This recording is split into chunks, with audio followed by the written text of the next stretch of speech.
(1915년 12월) 일본 홋카이도 산케베츠 록센사와 이 작은 마을에서 곰에 의한 습격으로 사망 7명, 중상 3명의 참혹한 피해가 발생하였습니다. 피해자는 대부분 부녀자와 어린아이였으며 심지어 뱃속의 태아까지 희생되었습니다. 사상 규모가 막대할 뿐 아니라 그 내용이 매우 끔찍하여 100년이 지난 오늘날까지 회자되고 있는 산케베츠 불곰 사건. 우리는 오늘 이 희대의 식인곰에 대해 알아보겠습니다. 1869년 메이지 정부는 부국 강병을 위해 홋카이도 개척을 시작하였습니다. 본토에서 이주한 사람들은 숲을 베고 밭을 갈았습니다. 하지만 숲이 사라질수록 야생동물들은 삶의 터전을 잃어갔습니다.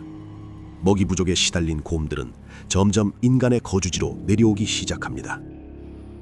1915년 11월 중순 새벽, 개척촌 마을에 몸길이 2.7m, 몸무게 380kg이 넘는 거대한 곰이 나타났습니다.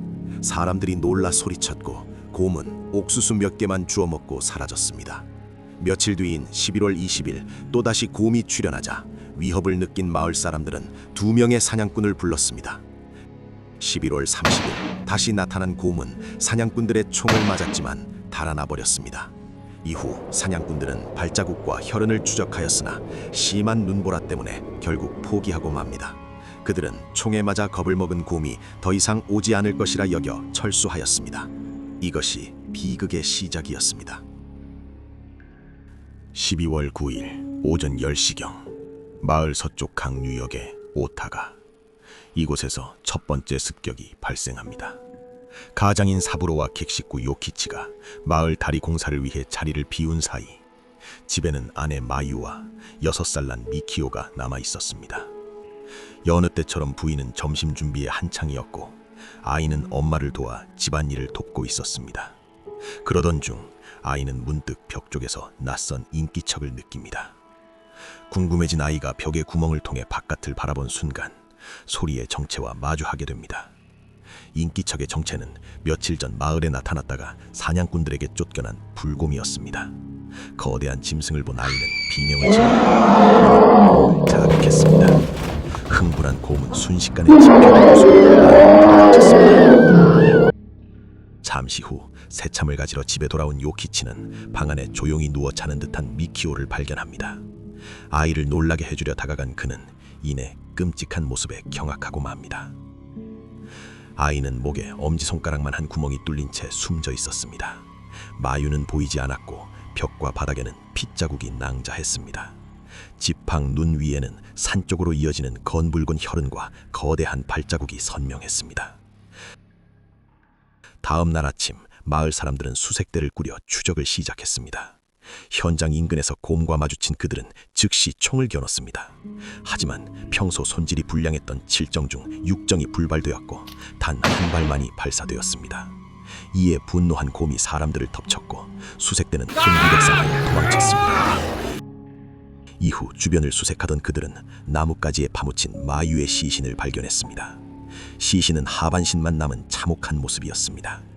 그들은 서둘러 시신을 수습해 내려왔습니다. 하지만 이는 치명적인 실수였습니다. 불곰은 집착이 매우 강해 한 번 자신의 소유가 된 먹잇감은 절대 놓치지 않기 때문입니다.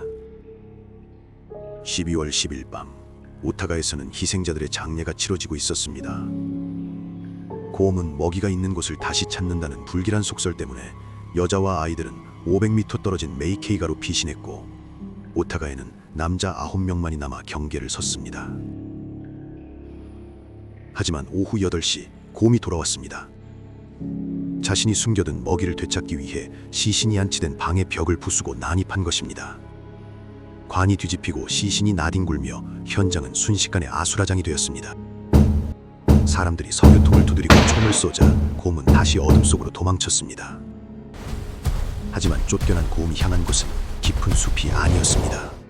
곰이 향한 곳은 여자들과 아이들이 대피해 있던 가장 안전하다고 믿었던 메이케이가였습니다.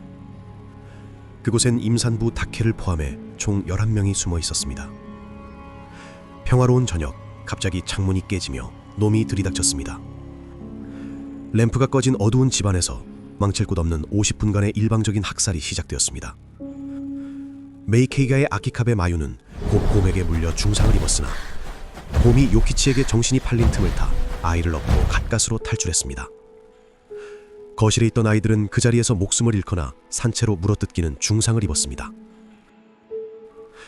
야채 보관소에 숨어있던 임산부 타케 역시 곰에게 발견되어 거실로 끌려 나왔습니다. 이때 타케가 남긴 유언은 100년이 지난 지금까지도 기록되어 전해집니다. あら、破らんでくれ。喉食って殺して。 이날 태아를 포함한 5명이 목숨을 잃었습니다.